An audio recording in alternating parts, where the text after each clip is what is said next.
Olá, boa tarde. Sejam muito bem-vindos ao Bate-Papo da Seis, o seu programa de medicina e saúde e prevenção. Hoje o programa é gravado, né? Vai ao ar no dia 13 de maio de 2020, a próxima quarta-feira, né? Você deve estar nos assistindo hoje, né? E nós, então, hoje vamos falar sobre a coluna vertebral, né? A cirurgia da coluna em 2020, seus avanços tecnológicos, as novas tecnologias. Para isso, nós trouxemos dois especialistas em cirurgias da coluna, né? Que é o doutor Ângelo Guarsoni, neurocirurgião, né? Que vai compor a mesa conosco aqui. Seja muito bem-vindo, doutor Ângelo. Boa noite, tudo bem, Dário? Vamos aqui discutir esses temas. Isso aí. E o nosso amigo, doutor Rodrigo Amaral, que veio de fora, um dos grandes nomes da cirurgia da coluna hoje no país. Seja muito bem-vindo, doutor Rodrigo. Obrigado, Dário. Obrigado pelo convite. Prazer estar aqui com vocês, viu? Isso aí. Hoje nós vamos sair um pouco do tema de Covid, que é o que vem da nossa série, né? E nós vamos falar sobre esses avanços da coluna, né? Nós estamos ao vivo no YouTube, no Facebook, na TV aberta, através do canal 16.1, que é transmitido em Vitória e também em Linhares, e também através da rádio Sim FM, pelo 106.1, né? E vamos iniciar aí. Essa questão da coluna ela é muito importante, né? Porque acomete muito, uma parcela grande da população. Chega cerca de 80%, nós conversávamos no início do programa aqui, cerca de 80%, né, da população mundial em geral terá em algum momento algum problema da coluna, né, vamos dizer assim.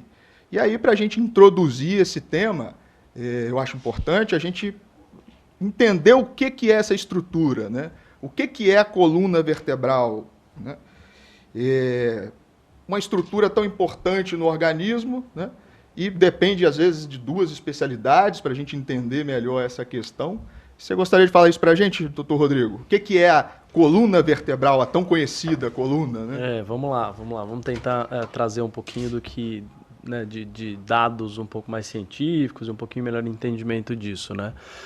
Coluna vertebral, na verdade, vem do nome coluna mesmo, porque funciona como uma estrutura de sustentação do corpo, ou seja, ela traz uma estruturação óssea e ligamentar para um corpo, vamos dizer assim, composto de músculos e outros tecidos. E é através dessa estrutura de sustentação que a gente consegue a habilidade praticamente única da espécie humana, que é se manter em dois apoios, né? Então, a bipedestação, se colocar em dois pés, é uma praticamente exclusividade da espécie humana na natureza, e isso vem por conta das características que essa coluna traz, né? Todos os vertebrados possuem coluna, mas com a estrutura especificamente que a espécie humana tem, a nossa é a única, que mantém a capacidade desses dois apoios, através de curvaturas que essa coluna desenvolve, distribuir cargas de maneira fisiológica e a gente se manter eficientemente de pé, né? E daí vem essa estatística que você passou no começo, que é uma estatística bem assustadora, né? As adaptações que a gente precisou fazer durante a evolução da espécie para conseguir se manter em dois apoios, elas não vêm às custas de pouca dificuldade, ou seja, a gente tem muita dificuldade, requer uma estrutura física, vamos dizer assim, bem trabalhada para se manter de forma eficiente dessa forma. Por isso que a gente vê uma estatística de quase 80% da população em algum momento com dores, né? Porque não é uma estrutura biomecânica fácil de se manter estável. Então a gente precisa de tensão dos ligamentos, a gente precisa da qualidade dos discos, a gente precisa de força muscular e principalmente, né, os hábitos de vida que levam a desenvolver esse envelope de estruturas físicas para se manter em pé. Então as dores nas costas, em grande maioria das vezes, né, e a gente está falando de 8 a cada 10 pessoas no mundo em algum momento vão ter, elas são decorrentes de alguma coisa que leva a um funcionamento ruim de todo esse complexo, de toda essa estrutura durante o período da vida. Na esmagadora maioria das vezes são problemas posturais simples, são realmente questões de força, de má postura, ou fez um movimento ruim, e essas dores melhoram, né? A grande maioria melhora. Uma pequena parcela delas, aí realmente a gente vai chamar de doença da coluna, que são problemas que, né, voltam com muita frequência e eventualmente até precisam de tratamento cirúrgico. Ótimo. Isso aí. A coluna, então, ela tem essa peculiaridade de que há necessidade de 2 especialistas, né, Zé? Um ortopedista e um neurocirurgião, vamos dizer. Quando se trata em tratamento, tanto clínico como invasivo, precisa dessas 2 especialidades, né? Por que, assim, tem essa íntima correlação entre essas 2 especialidades? Você que é neurocirurgião, ajuda a gente demais ali na UTI. Na verdade, Dário, o que acontece é que a modernidade trouxe algumas considerações a serem feitas, né? O ortopedista é um especialista em osso, né? No metabolismo ósseo, articulações, inserções, e o neurocirurgião é um especialista na parte neural, medula, raízes, problemas de compressão de raiz, de compressão da medula. Acontece que até eu e o Rodrigo a gente compartilha uma opinião de que hoje em dia, com os avanços tecnológicos, com o avanço da ciência, a gente deveria entender a cirurgia de coluna como uma especialidade única. O especialista na cirurgia da coluna, que deve ter o domínio da parte óssea, da parte neural e do conjunto que é a coluna, osso, nervo, inserção muscular. A gente pode discutir mais à frente. Hoje em dia, os últimos trabalhos mostram que muitas das doenças da coluna têm a ver com a falta de fortalecimento muscular das partes moles que englobam a coluna. Então, voltando à sua pergunta, se fosse para responder de forma simples, o neurocirurgião está para a cirurgia da coluna para tratar a parte neural, vamos dizer assim, falando de uma forma simplificada, e o ortopedista tem o domínio da parte óssea. Mas, de certa forma, hoje em dia, a gente tem uma interpretação diferente, de que a coluna é uma unidade, um osso, parte neural, um músculo, e o especialista, né, deve dominar tudo isso para oferecer um bom tratamento ao paciente. A coluna não é só osso, tem nervo, vamos dizer assim, no popular. Sim. Tem nervo passando dentro, né? Eu até complementaria isso com uma reflexão, né? O Ângelo falou perfeitamente, a coluna não é só osso e não é só nervo. E um cirurgião de coluna que tenha realmente a intenção de ser completo, ele tem que trazer as 2 habilidades, porque infelizmente durante uma cirurgia você não pode separar o que é de um e o que é de outro, você precisa fazer as 2 coisas. Então acho que essa é a grande beleza, né? A gente vem de caminhos diferentes, mas quando chega como especialidade em coluna, precisa somar as 2 habilidades. Converge, né? E assim, quais são os sintomas mais comuns de quem tem algum problema na coluna? Quais são os sintomas mais comuns? Tem algum tipo de dor específico? Como é que funciona isso? Qual que é o que o telespectador em casa sente que ele poderia correlacionar com a coluna, vamos dizer assim? Um dos sintomas mais comuns que se chama de problema na coluna são as lombalgias, né? As dorsalgias e as lombalgias, as dores que se instalam na parte baixa das costas ou na parte média das costas. É bastante comum, para dar um exemplo, né? Então, o paciente que faz esforço físico durante a semana, exagera um pouco no esforço físico, fica com aquela dor lombar, e muitas vezes essa dor lombar melhora com analgésico, melhora com algum tipo de alongamento. São as que a gente chama de lombalgias autolimitadas, né? São as dores nas costas que vêm e passam, né? Então, como a gente falou aqui, em 80% a 90% da população, em algum momento, vai ter um episódio de dor nas costas. Mas isso não quer dizer necessariamente que você tenha um problema na coluna.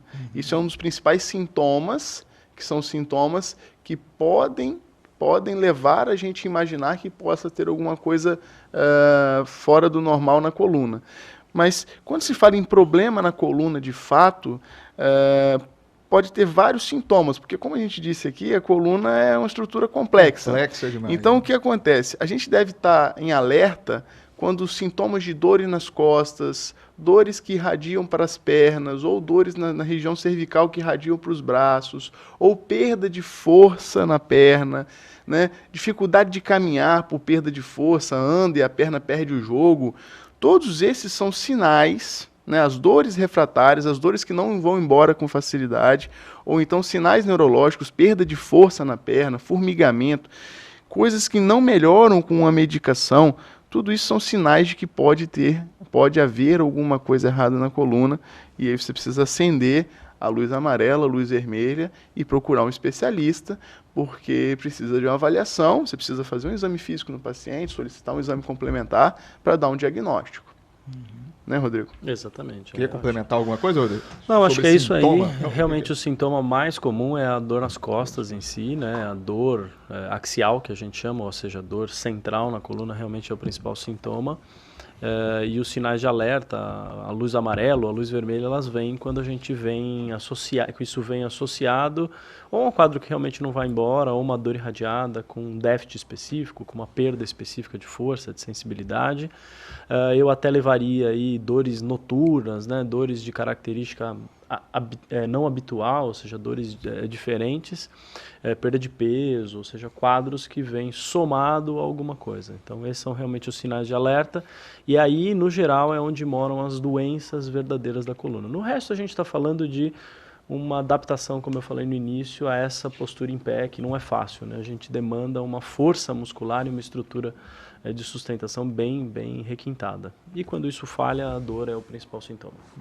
E lembrar sempre que no caso dessas, que a gente chama de dorsalgia, lombalgia, cervicalgia, no caso da cervical, de que muitas vezes, se não são acompanhadas de sinais de gravidade, como a gente já falou aqui, na maioria das vezes essas dores tendem a ser autolimitadas e podem ser muito bem resolvidas com fisioterapia, com fortalecimento da musculatura, com analgésico, se for necessário. Então, não é porque a gente teve uma dor lombar que significa que a gente tem um problema grave na coluna. Mas é claro que se a dor persistir, é importante ter uma avaliação. O médico é fundamental nisso. Sim. Aí, né? Sobre diagnóstico, vamos dizer assim, entrando um pouco mais em exames, etc. Quais são as ferramentas que mais vocês utilizam? É a tomografia, é a ressonância? O que pode... É claro que o exame clínico, vocês, né, vamos dizer assim, é a parte fundamental, é ir no médico e conversar, que aí entra a parte dos exames complementares. Mas quais os exames assim que vocês mais utilizam no dia a dia para ajudar a diagnosticar? Né? Realmente o exame físico na nossa especialidade ele é muito importante. Né? Acho que na medicina como um todo o exame físico é muito importante, mas na nossa especialidade é fundamental. Assim, a gente precisa entender realmente o trajeto da dor, característica da dor, então uma boa história e realmente colocar a mão no paciente é importante. Quando a gente parte, vamos dizer assim, levanta uma primeira hipótese, a gente vai somando aí alguns exames de imagem, né? Certamente o exame de imagem que eu acho que traz mais valor assim, para o entendimento geral é o raio-x simples da coluna, né, em 2 planos no geral. Traz muita informação, porque como a coluna é uma estrutura, principalmente os aspectos degenerativos, né, os desgastes da coluna, eles vêm associados a uma mudança do disco, né? O disco é como se fosse um amortecedor que fica entre 2 ossos e ele faz essa função realmente de absorver impactos e controlar o movimento, né? Então, quando ele passa por uma degeneração, o raio-x mostra alterações da altura desse disco, instabilidades, ou seja, movimentos que não precisariam estar ali, que não deveriam estar ali, que começam a aparecer na coluna, desalinhamentos entre as vértebras. Então, tudo isso pode ser, de certa forma, visto com facilidade no raio-x. O raio-x simples ajuda muito. O raio-x simples ajuda muito, principalmente quando o raio-x é bem feito, né? Quando inclui algumas manobras. Às vezes a gente põe o paciente com flexão do tronco, com extensão do tronco, a gente faz inclinações laterais quando trata-se, por exemplo, de deformidades da coluna, como as escolioses, mas é um exame de muito valor para a gente. O segundo exame que eu acho que realmente tem um papel fundamental é o exame para ver o nervo, né? Então a gente falou do osso, o raio-x é o melhor exame para o osso, a gente agora vai falar do nervo e a ressonância magnética é, sem dúvida, o exame mais importante dessa área, porque ela vê as estruturas que estão dentro desse túnel, né? A coluna é um túnel, como se fosse um estojo que guarda dentro dela os nervos que se distribuem pelo corpo. E aí a ressonância vê muito bem esses nervos e também vê a qualidade do disco intervertebral. Esse amortecedor que fica entre as vértebras, ele é composto de proteínas e muito hidratada, com muita água dentro. Então a gente com a ressonância magnética consegue mensurar, de certa forma, a quantidade de água dentro desse disco e prever a evolução ou eventualmente a gravidade. Lógico que as tomografias também são utilizadas, aí numa parcela eu diria até menor, porque elas se destinam mais às estruturas ósseas, então nos traumas, em calcificações ou em impossibilidades de fazer ressonância, a tomografia joga um papel importante, mas na maioria das vezes uma boa ressonância e um bom raio-x fecham grande parte dos diagnósticos. Te ajuda nesse norte. Você aí que todo dia, eu praticamente todo dia peço para você vir uma tomografia comigo lá na UTI, né? Quer complementar alguma coisa sobre... Não, acho que é isso. Acho que é importante entender que, principalmente complementar que o raio-x te dá essa possibilidade, no caso da coluna, de ver o paciente em ortostase. É um raio-x feito com o paciente em pé. Em pé. Então você consegue ver no plano sagital, que é no plano de lado, né? Como está a relação harmônica entre lordose, entre cifose, entre lordose cervical e a avaliação do que a gente chama de plano sagital, que hoje em dia é muito importante para definir qualquer tratamento de coluna. E a ressonância para ver a parte neural, como o Rodrigo mesmo falou. E qual que é, assim, a patologia, né? Nós médicos falamos muito em patologia. Qual que é a doença, vamos dizer, doença, patologia, mesma coisa, mais comum na área de vocês? Assim, se tiver que elencar as duas mais comuns, alguma coisa nesse sentido. Vamos dizer assim, o leque de trabalho de vocês, né? Certamente, assim, a gente, sem chance de errar, o que a gente chama de discopatia, né? É a doença do disco ou doença discal degenerativa.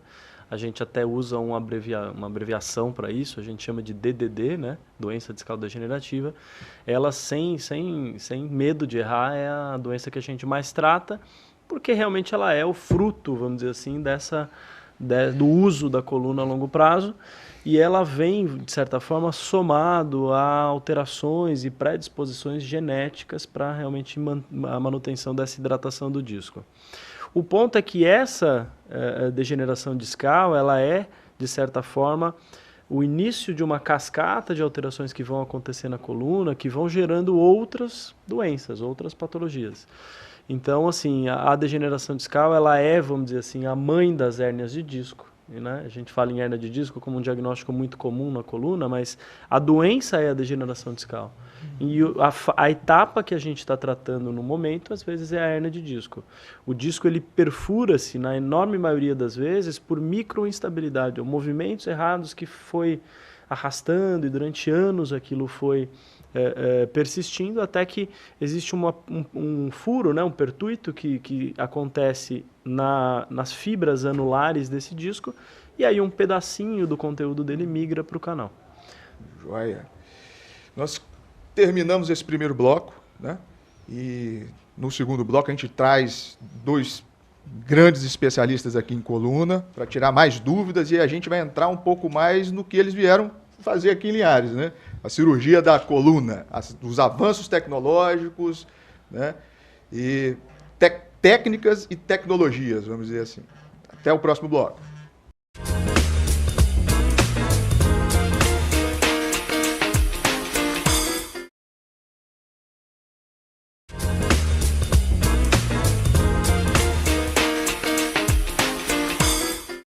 Olá, boa tarde. Retornamos para o segundo bloco. Estamos aqui com dois especialistas em cirurgia da coluna, né? Dr. Rodrigo Amaral, que veio direto de São Paulo para vir conversar com a gente, operar aqui e vir conversar com a gente. E o Dr. Ângelo Garçoni, que é nosso neurocirurgião da região, trabalha em todos os hospitais aqui, está sempre junto conosco lá no Hospital Rio Doce, nos salvando, né? Vamos lá. A gente conversou no bloco anterior sobre o que é, quais são as principais doenças da coluna, quais sintomas, como é que é o diagnóstico. E agora eu queria entrar na questão do tratamento, né? O tratamento que a gente chama de não medicamentoso, né? De uma forma geral, né? Medicamentoso, e depois a gente entra nos aspectos cirúrgicos, né? Doutor Rodrigo, como é que funciona a prevenção, né? Ou o tratamento de prevenção para essas patologias da coluna? Bom, como a maioria dos problemas da coluna é proveniente, de certa forma, dessa dificuldade de manter uma relação harmoniosa, né, entre os músculos, os discos, os ligamentos, e a doença mais comum da coluna é o que a gente chama de discopatia, né, essa DDD. que nada mais é do que um amortecedor que ficou um pouco gasto, vamos dizer assim, ou seja, permite mais movimento entre uma peça e outra. A enorme maioria dos pacientes melhora com um tratamento que a gente chama físico, né? Então, não é o tratamento medicamentoso, de certa forma, que é o principal, ele auxilia muito para diminuir sintoma, mas o tratamento medicamentoso ele não consegue mudar essa característica mecânica da coluna. Então, a gente conta com uma série de medidas de tratamento físico mesmo. E aí o objetivo desse tratamento é melhorar a força muscular, é estabilizar um grupo de músculos que a gente tem no tronco, que a gente chama de forma genérica de core, né? Ou seja, são os músculos estabilizadores, é como se fosse a casa de força dessa coluna. A gente fortalece de forma circunferencial toda a musculatura do abdômen, a musculatura dorsal, a musculatura do assoalho pélvico, né? Então a gente teria o que a gente chama de cilindro rígido abdominal, a gente tem uma pelve competente com músculos do assoalho bem firmes, a gente tem uma respiração com o músculo do diafragma que faz a tampa desse cilindro, e a gente tem uma série de músculos de cadeia circular em volta da coluna que, quando bem fortalecidos, eles limitam de certa forma a movimentação da coluna e também transferem parte do peso dos braços, da cabeça, que são transmitidos para as pernas, ao invés de passar pelo eixo, passam pela periferia. Então essa, sem dúvida, é a principal forma de tratar os problemas normais, né? Os problemas que a gente tem aí como mais comuns, que são os desgastes e as dores de origem mecânica, muscular, ligamentar. Mas existem exceções, né? Existem casos mais graves, e aí para esses casos a gente tem uma série de outras alternativas. Fisioterapia, a questão multidisciplinar é muito importante nessa questão, né? Tanto postural. Então você fortalece o músculo que dá sustentação à coluna, basicamente isso. Né? Exatamente. E sobre remédio, Ângelo? Tem alguma, vamos dizer, medicamentoso? Tem alguma coisa que ajuda? Tem alguma coisa genérica ou não? É muito específico, depende do problema da coluna? Como que funciona isso? O tratamento da dor, que você também é o especialista nosso aqui, né? No caso, quando a gente fala em tratamento farmacológico, do uso da medicação, que é diferente de você alongar, de você fortalecer, é sempre necessário, quando a gente fala em medicamento, você ter uma avaliação especializada, né? A não ser quando você toma uma dipirona, alguma coisa, está com uma dor, aquele analgésico que tem em casa. Mas quando a gente passa para uma segunda fase de medicações mais específicas, medicações neuromoduladoras, alguns tipos de relaxantes musculares, você não pode nunca falar assim, toma à vontade, se automedica, isso está errado. Você precisa de uma avaliação profissional para identificar a sua dor, porque como a coluna é uma estrutura complexa, tem algumas fontes geradoras de dor. Disco, parte óssea, parte ligamentar, a musculatura que está inserida. Então, dependendo do tipo de dor que for avaliada, você tem que fazer uma medicação X. Outra dor, uma medicação Y. E, como a gente falava, existem dores refratárias e dores que são refratárias às medicações orais, que a gente pode oferecer alguns tratamentos menos invasivos, como o caso das infiltrações, dos bloqueios, que são agulhas que são colocadas na coluna e servem para trazer analgesia, entendeu? A estrutura dolorosa. Um exemplo de estrutura que tem um ótimo efeito com um bloqueio são as articulações, quando você tem uma inflamação das articulações, e aí para ficar no exemplo só, a gente, através do raio-x, identifica a estrutura por meio da agulha e faz a inserção de medicação anti-inflamatória, analgésica. Isso permite, e essa é a parte mais importante, permite que o paciente tenha um alívio da dor e, tendo um alívio da dor, possa se reabilitar, possa ir à fisioterapia, fazer o fortalecimento muscular, porque com a dor aguda, com a dor em vigência, fica muito difícil você fazer a reabilitação. Então, a infiltração da faceta, por exemplo, da articulação, te dá essa possibilidade de você melhorar bastante e fazer o que é mais importante, que é todo esse fortalecimento muscular, todo esse trabalho de fortalecimento que o Rodrigo estava falando.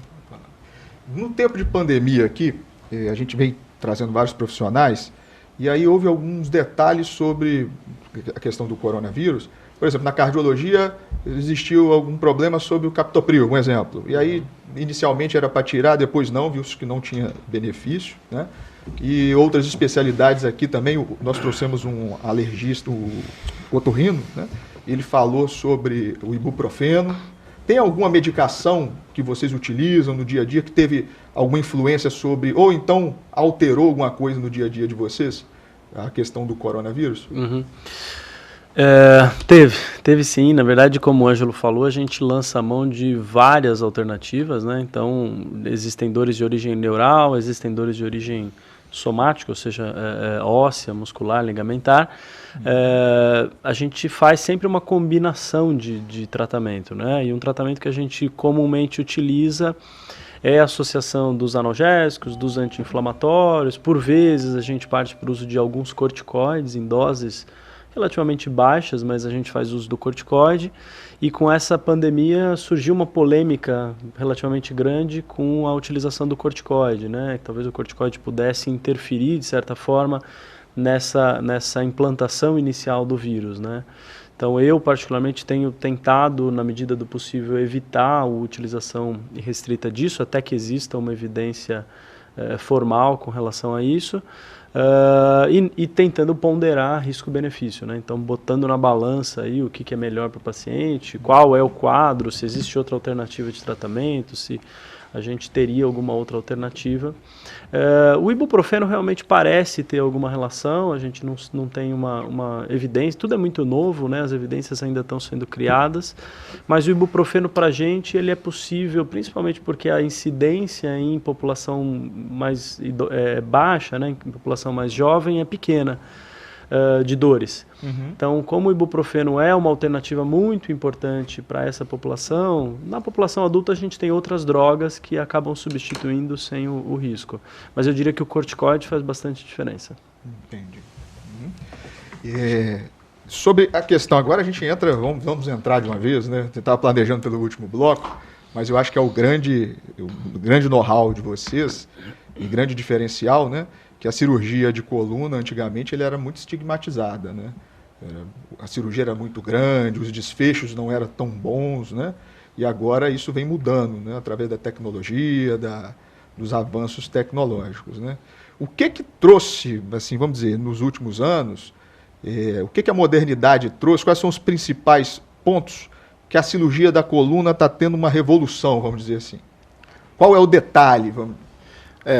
Primeiramente, acho que propositalmente eu inverti um pouco a ordem, porque acho que o Rodrigo é uma pessoa de muito valor, então eu deixei ele falar bastante para que o valor dele fique claro pela excelência que ele tem em como fala as coisas, enfim. A gente tem uma equipe de neurocirurgia aqui na cidade, presta serviço, né? E eu fiz parte da minha formação em São Paulo, com o Dr. Rodrigo, no Instituto de Patologia da Coluna. E para a gente é um motivo de muito orgulho receber o Dr. Rodrigo aqui para poder estar conosco, compartilhando técnicas modernas e complexas na cirurgia da coluna. O Dr. Rodrigo com certeza é um dos maiores cirurgiões de coluna do país, então é uma honra para a Linhares poder recebê-lo aqui e a gente fazer esse compartilhamento científico, motivo de muita alegria.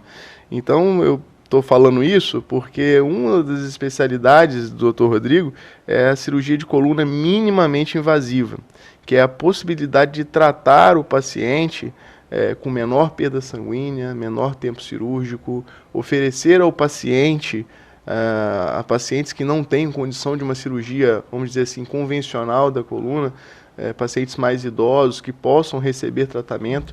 Então, essa resposta acho que vai ficar a cargo do Dr. Rodrigo com muita competência sobre questão do que você perguntou, de como é a cirurgia da coluna hoje e as novas fronteiras que podem ser exploradas.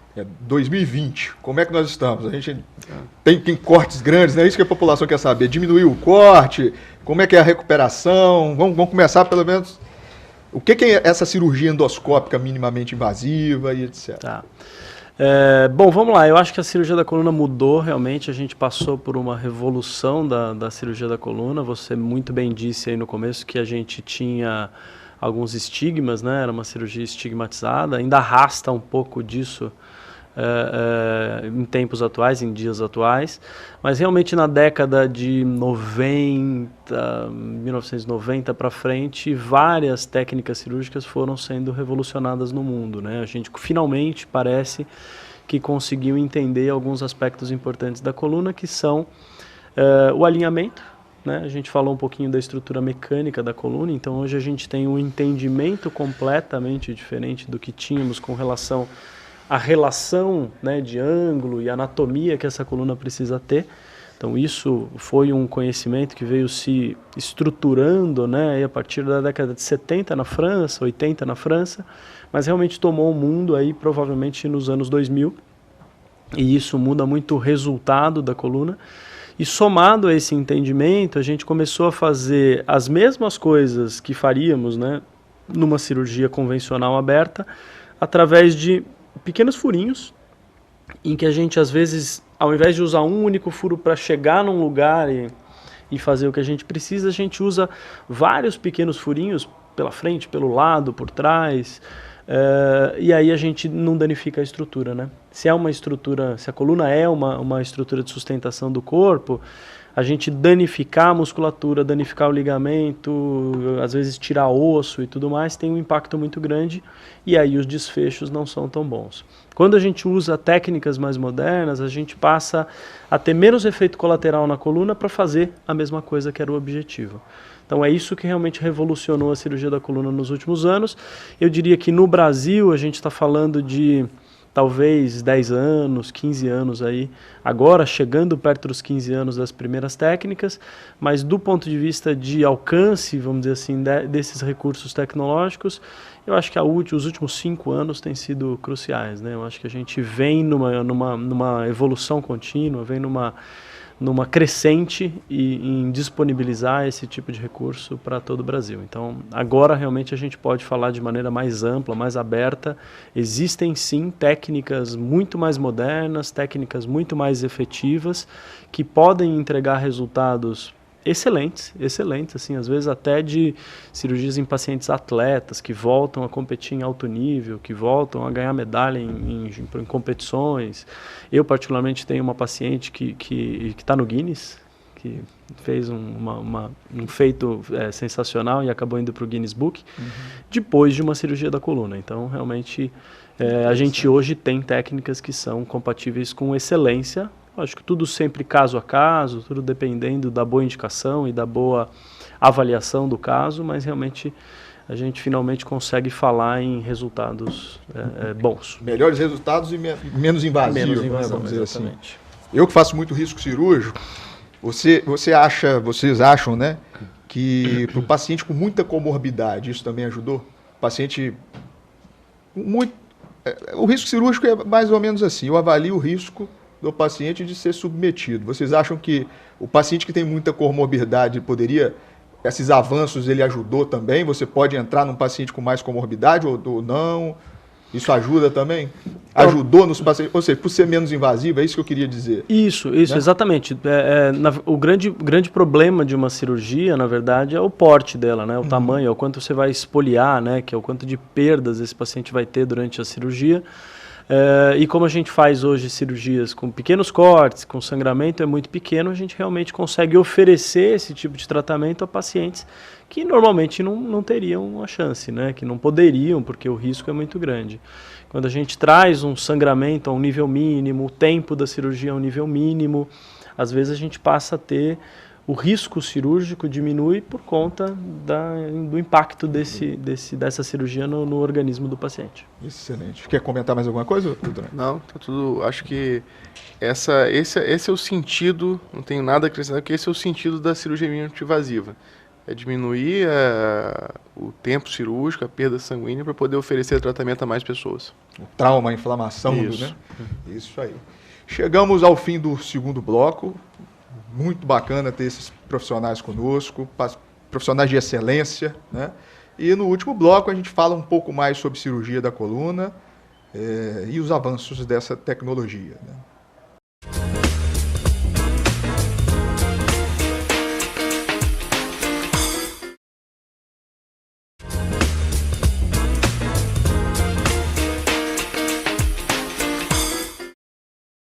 Olá, seja muito bem-vindo ao terceiro e último bloco do Bate-Papo das 6.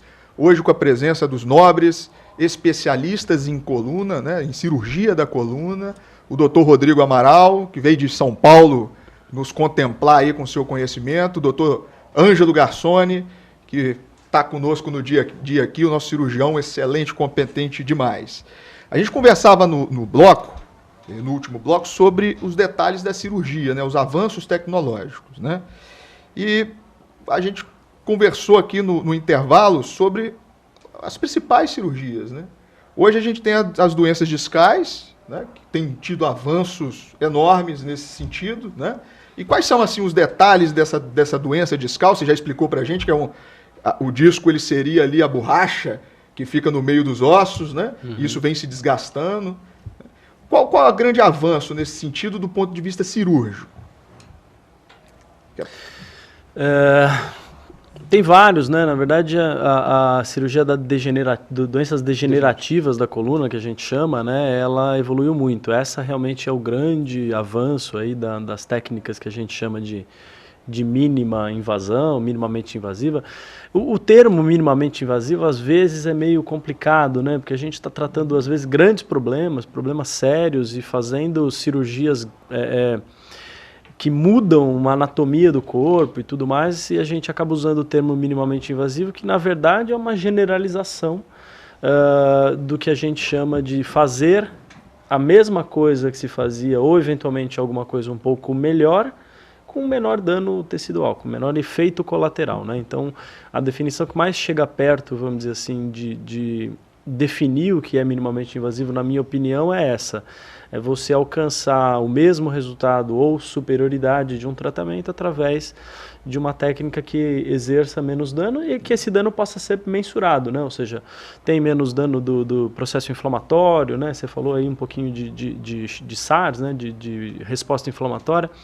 A gente tem uma resposta inflamatória menor, tem um tempo de permanência no hospital menor, tem uma taxa de transfusão de sangue menor, tem uma necessidade de utilizar UTI menor, o paciente volta mais rápido para casa, volta mais rápido para o trabalho. Então, esses são os objetivos que a gente vem buscando nos últimos tempos e realmente hoje a gente tem várias possibilidades, né? Por exemplo, para as doenças de compressão de nervo isoladas, né, principalmente as hérnias de disco, existe a possibilidade hoje de fazer esse tipo de descompressão do nervo, ao invés de um corte grande que a gente precisava afastar toda a musculatura, hoje a gente usa cânulas de 6, 7 milímetros, a gente coloca elas direto guiado pelo raio-x, no lugar do problema e consegue fazer a retirada desses fragmentos de disco através de uma cirurgia endoscópica ou por um tubo mesmo endoscópico ou às vezes por pequenos dilatadores com iluminação embutida que a gente consegue fazer essa retirada com mínima agressão, alta do paciente às vezes no mesmo dia e no geral cicatrização aí super tranquila e retorno às atividades de trabalho com muita brevidade. Outra modalidade, né, que seriam as doenças da estabilidade do disco, é o que a gente chama de cirurgias de artrodese, né? A artrodese é um termo que a gente usa para definir quando uma articulação precisa ser imobilizada para sempre. Ou seja, ela gera uma certa disfunção e causa dor, e aí para que garanta a qualidade de vida, a gente tira o movimento desses dois espaços. Talvez essa seja a cirurgia mais realizada da coluna no mundo inteiro, que é realmente pegar dois elementos, duas unidades, né, da coluna, o que a gente chama de unidade funcional, e tirar o movimento dela de uma vez por todas. E antes isso era feito através de vias posteriores, abertas, com manipulação grande de músculo, às vezes um sangramento. Hoje a gente consegue fazer isso por menores incisões e com técnicas de guiar esses implantes para dentro da coluna através de recursos de raio-x, recursos de robótica, de navegação. Então tem muita coisa legal chegando por aí e acredito que a gente está avançando não só em 2020, mas a próxima década vai ser uma década de mudanças muito significativas, né? A gente vem falando aí em era 4.0, né, que é a quarta revolução industrial, ou seja, em que não só as tecnologias, vamos dizer assim, foram desenvolvidas, os processos de automação, né? Mas também internet das coisas, ou seja, objetos que consigam se comunicar de certa forma com o mundo, com esse mundo virtual. A gente vem falando em avanços em inteligência artificial, a gente vem falando em avanços em robótica, a gente vem começando a trabalhar na ideia de telemedicina, de teleatendimento, de telemonitoramento. Então, acho que tudo isso é uma realidade que está aí batendo a nossa porta. Esse período de pandemia tem sido muito impactante, né? A gente, durante esses 2 meses, evoluiu esse entendimento e essa necessidade de uma maneira que talvez nos últimos 2 anos, ou quase uma década, não vinha evoluindo, né? Por conta realmente dessa necessidade, mas acho que isso vem batendo a nossa porta, né? E cada vez mais a gente vai ver esses recursos serem entregues de forma mais rápida, né? Então o que a gente demorava anos às vezes para conseguir acesso, hoje com um virar de botão, talvez na manhã esteja disponível, não só no Brasil, mas aqui realmente em Linhares. Que interessante. Isso é fantástico, eu adoro tecnologia, né? Quer complementar com alguma questão, Ângelo? Acho que o avanço é inexorável justamente porque seguimos evoluindo em termos tecnológicos, né? E cada vez que a gente tem um avanço, lá atrás foi a televisão, depois o computador, depois o smartphone, esse avanço nos faz, numa curva, faz a gente crescer e nos levar a novas soluções, a novos dispositivos. Então, acho que a medicina caminha junto com isso, né? Das facilitações da tecnologia facilitando o nosso dia a dia. Isso é mais importante de entender. É legal que uma cirurgia tão complexa, né, e grande, vamos dizer, o que é o know-how de vocês, agora começa a ter cano, né, igual ele falou, 7 milímetros, bota uma câmera, consegue retirar o disco. É fantástico isso aí. Beleza, chegamos ao final aqui do nosso bate-papo da CES de hoje, com 2 presenças excelentes, né? Gostaria muito de agradecer a presença de vocês, você que veio direto de São Paulo, né? O doutor Ângelo, que está aqui conosco diariamente, né? Gostaria das considerações finais, mas eu esqueci de falar sobre a escoliose, né? Você queria, dentro disso, conversar um finalzinho e aí a gente finaliza? Sim, acho que é possível. O Dr. Rodrigo está aqui conosco, um grande especialista de São Paulo, e acho que com o avanço da medicina de Linhares, acho que essa ponte científica entre São Paulo e Linhares, a gente espera que se torne cada vez mais presente, para que a gente possa fazer casos complexos e oferecer cada vez o melhor tratamento para a população e buscar trazer a medicina de qualidade para Linhares, isso ser um exercício em nós médicos aqui da cidade, isso é importante. O Dr. Rodrigo está aqui conosco essa semana para fazer 2 casos, um deles uma escoliose de alto grau, que é a curvatura da coluna torta, vamos dizer assim, e isso pode causar grandes prejuízos no futuro, para falar de forma simplificada. Então, está aqui conosco para fazer uma cirurgia de correção dessa escoliose e é um problema que precisa ser solucionado o quanto antes, quando existe a indicação cirúrgica, né? Então, é a curvatura errada da coluna no plano de frente, no plano coronal. Então, isso é bastante... é uma cirurgia de bastante complexidade e a gente está bastante feliz de poder fazer esse compartilhamento científico. Show de bola. Doutor Rodrigo, como é que foi a estadia aqui? Como é que foi a presença? É uma grande honra, né? Eu, não só pela minha relação pessoal com o Dr. Ângelo, que é alguém que eu tenho muito apreço, que a gente tem uma relação realmente profissional estabelecida, forte. O Ângelo passou um tempo comigo no nosso serviço em São Paulo, e a gente, mais do que uma relação profissional, estabeleceu uma relação de amizade mesmo, né? Então é muito, muito gostoso tá aqui.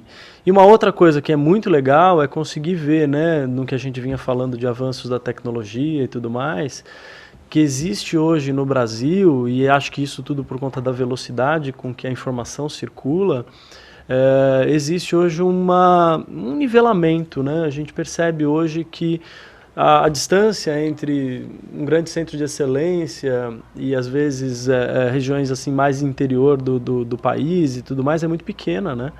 Então a informação corre muito rápido, as equipes são todas muito bem preparadas e aquele estigma,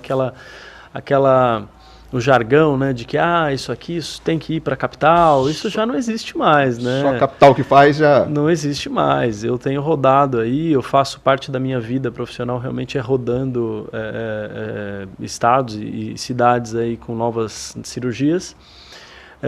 E esse distanciamento acabou, né? Hoje a gente tem a obrigação, até eu acho, de tratar uma certa complexidade quase que em todos os lugares, porque a equipe é boa, a anestesia é boa, a UTI é boa, os equipamentos hospitalares são bons e eu realmente tive a feliz surpresa, não surpresa, mas realmente a feliz experiência de vivenciar isso aqui em Linhares. Então acho que Linhares está pronta para realmente tocar um certo grau de complexidade sem perder realmente qualidade para ninguém. Então foi muito gratificante, acho que é isso que precisa ficar de mensagem.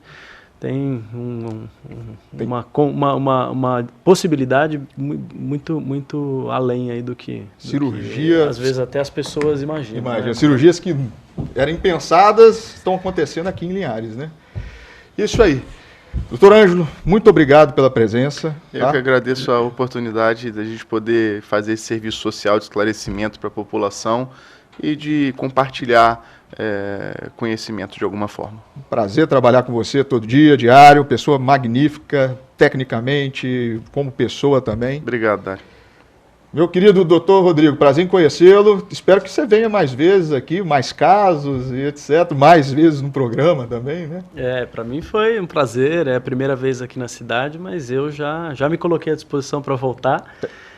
Tem lagoa aqui? Já conheceu a lagoa? Não, ainda não tive tempo de fazer turismo, não, mas certamente já me coloquei à disposição para voltar. Realmente é um prazer. Eu acho que, como eu disse, os caminhos estão sendo encurtados, né? As distâncias estão sendo cada vez mais reduzidas, a velocidade com que a informação corre é fantástica e para mim é um grande orgulho, um grande prazer poder fazer parte disso. Estou sempre à disposição. Excelente.